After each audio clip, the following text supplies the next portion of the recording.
picking one song is really difficult, but I think the most meaningful song that I have is on my own album it's called Last Turn Home, and I wrote it with Maren.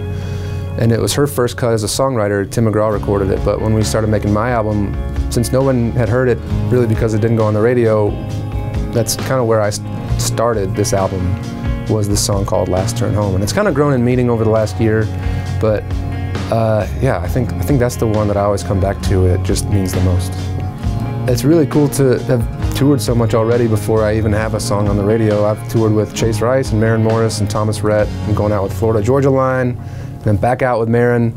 And so I've really had a lot of fun learning who I am live. That's a really neat thing, is to I've been developing my writing for so long, but then to have to learn a new skill in connecting with people is totally different.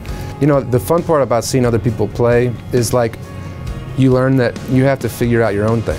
You can't copy anybody else, or it won't ring true. And so I've really enjoyed watching other people and getting inspired to figure out who I am as a performer. And so that's been this year that I've really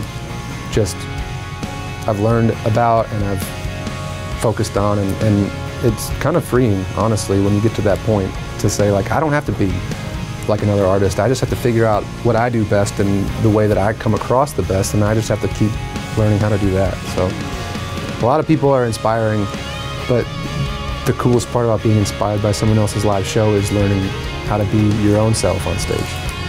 You know, it's nice after the show to have your first drink and whatever, but I always hang out with my band right before the set, and I like to talk to them about just getting our minds right is really important, and that has to do with I always tell them remember the first time you ever picked up the guitar and what that felt like, and then look where you are tonight.